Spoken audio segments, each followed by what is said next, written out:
पिछले सेशन में हमने देखा किस प्रकार से हम फाइंड और रिप्लेस कमांड को प्रयोग कर सकते हैं। इस सेशन में हम बात करने वाले हैं चेक स्पेलिंग की। चेक स्पेलिंग एक तरह से स्पेलिंग एंड ग्रामर कमांड है, जो आप अगर वर्ड प्रयोग कर चुके हैं तो उसमें आपने देखा होगा। चेक स्पेलिंग से हम लिब्रे राइटर में अगर कुछ गलत टाइप किया गया है तो उसे ठीक कर सकते हैं स्पेलिंग के आधार पे। तो आइए देखते हैं किस प्रकार से यह हो सकता है। मैंने यहाँ पे कुछ वर्ड्स लिखे हैं जिसमें इंडिया लिखा हुआ है, लेकिन इसमें मैंने एक गलत वर्ड लिख दिया है जिसमें आई को मैंने इस्तेमाल कर दिया है। अगर आप यहाँ ध्यान दें तो नीचे की तरफ एक रेड लाइन आ गई है। अब रेड लाइन जो है वो शो करती है कि यहाँ पे आपके पास स्पेलिंग की गलती है। अगर मैं इसको जूम करके आपको दिखा दूं तो देखें यहाँ नीचे की तरफ एक रेड लाइन है। जब भी आपका कोई स्पेलिंग गलत रहता है लिब्रे डॉक्यूमेंट में तो आपके पास वहाँ पे रेड लाइन अवेलेबल हो जाएगी जो दिखाएगी कि यहाँ पे गलती है और ये स्पेलिंग की गलती है। अब इसको ठीक करने के लिए हमारे पास कमांड अवेलेबल है चेक स्पेलिंग। अगर आप ऊपर की तरफ जाएं तो यहाँ चेक स्पेलिंग के नाम से कमांड अवेलेबल है और इसका शॉर्टकट है F7। अब F7 दबा के इसको ओपन कर सकते हैं। मैं इसको अभी प्रेस कर देता हूँ। अब जैसे ही आप क्लिक करेंगे तो जो पहली गलती आपके डॉक्यूमेंट में रहेगी वहाँ पे आके ये डायलॉग बॉक्स रुक जाएगा। तो इस डायलॉग बॉक्स में है क्या? असल में ये स्पेलिंग चेक करने का एक डायलॉग बॉक्स है जिससे आप आसानी से अपनी डॉक्यूमेंट में की गई गलतियों को ठीक कर सकते हैं जो स्पेलिंग से रिलेटेड हैं। सबसे पहले ऊपर की तरफ देखें तो लैंग्वेज कौन सी है सिलेक्टेड है। यहाँ पे इंग्लिश यूएसए सिलेक्टेड है। आप चाहें तो किसी और भाषा में भी आप स्पेलिंग को चेक कर सकते हैं, बशर्ते आपके पास उसी भाषा में टाइप किया गया कंटेंट हो। इसके पश्चात नीचे की तरफ आपके पास यहाँ दो बॉक्स दिए गए हैं।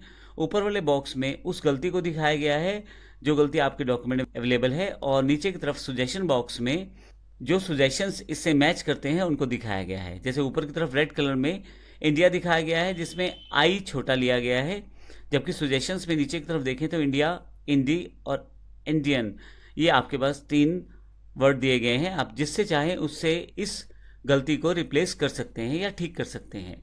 राइट साइड पे कुछ बटन आपके पास है इग्नोर वंस। अगर आप इस गलती को ऐसे ही रखना चाहते हैं, ठीक नहीं करना चाहते, तो इग्नोर वन से एक बार यह गलती छोड़ दी जाएगी। इग्नोर ऑल, अगर आपके डॉक्यूमेंट में इसी तरह की गलती बार बार दी गई है और आप सभी को हटाना चाहते हैं, या एक तरह से मैं सभी को इग्नोर करना चाहता हूँ, किसी की गलती चेक नहीं करना चाहता हूँ, तो मान लीजिए एग्जाम्पल इंडिया इस तरह से गलती में 8 से 10 बार लिखा गया है, तो इग्नोर ऑल करते ही वो सारा का सारा इग्नोर हो जाएगा और दोबारा उसको डॉक्यूमेंट में चेक नहीं किया जाएगा। ऐड टू डिक्शनरी, कई बार ऐसा होता है कि आपके पास कोई वर्ड गलत नहीं है लेकिन उसको यहाँ गलत दिखाया जाएगा। जैसे नाम, जैसे हम यहाँ देखें तो अजय और विजय मैंने 2 नाम टाइप किए हैं, दोनों नामों में गलती दिखाई गई है। तो ऐसे केसेस में आप इन्हें ऐड टू डिक्शनरी कर सकते हैं ताकि आगे कभी इसकी गलती ना दिखाई जाए। ऐड टू डिक्शनरी करते फ़ायदा ये हो जाएगा कि आपके कंप्यूटर में इसे आपके कंप्यूटर में बनी हुई बैकग्राउंड एक सर्विस यानी कि डिक्शनरी में ऐड कर दिया जाएगा। अगली बार इसकी गलती नहीं दिखाई जाएगी। तो जब आप अपने नाम को टाइप करेंगे तो आपके पास लिब्रे राइटर के द्वारा ये गलती नहीं दिखाई जाएगी। करेक्ट, आप इसको करेक्ट कर सकते हैं सजेशन के साथ करेक्ट ऑल। एक से ज़्यादा बार अगर यही गलती है दोहराई हुई है तो आप करेक्ट ऑल से सभी गलतियों को एक बार में ठीक कर सकते हैं। ऑलवेज करेक्ट में ऑटोमेटिकली इसे कलेक्ट कर दिया जाएगा जब आप टाइप करेंगे। तो अभी के लिए मैं फिर से ऊपर की तरफ टाइप करता हूँ और यहाँ मैं इसे क्लोज करके माउस मैंने सबसे ऊपर क्लिक कर दिया और फिर से मैं यहाँ पे जाके चेक स्पेलिंग पे क्लिक कर देता हूँ। अब मैं यहाँ पे अगर इग्नोर करना चाहूँ तो इग्नोर कर सकता हूँ, लेकिन अभी मुझे इसको चेंज करना है तो मैं यहाँ क्लिक करके इसे करेक्ट कर दूंगा। मेरे पास 3 ऑप्शन थे लेकिन मैंने सबसे पहले वाला ऑप्शन लिया है। करेक्ट करते ही आप देखेंगे यहाँ इंडिया का स्पेलिंग ठीक हो गया है। अब अगली गलती की तरफ अजय।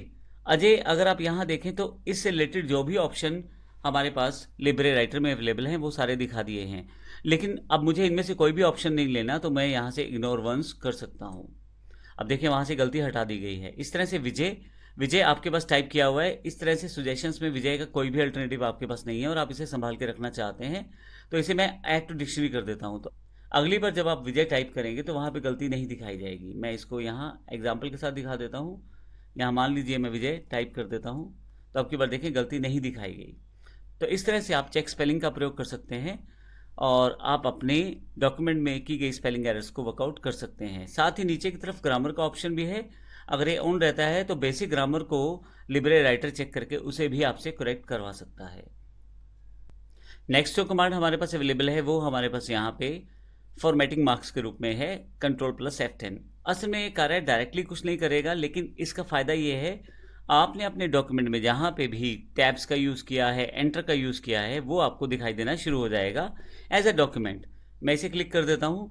तब आप यहाँ देखें तो जहाँ जहाँ इस मार्क का प्रयोग किया गया है उसका मतलब वहाँ पे आपने एंटर का प्रयोग किया है और आपने कहीं ना कहीं उन स्पेसिस को रखा है जो आपके डॉक्यूमेंट में प्रयोग करने के लिए ज़रूरी हैं।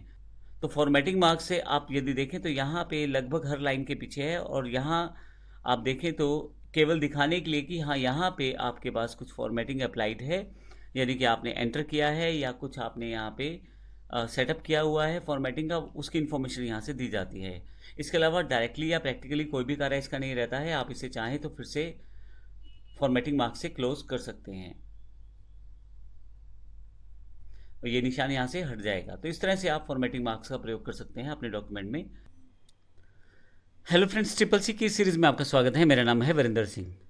पिछले सेशन में हमने जो हमारे फॉर्मेटिंग टेक्स्ट के ऑप्शंस हैं उनकी जानकारी हमने ली।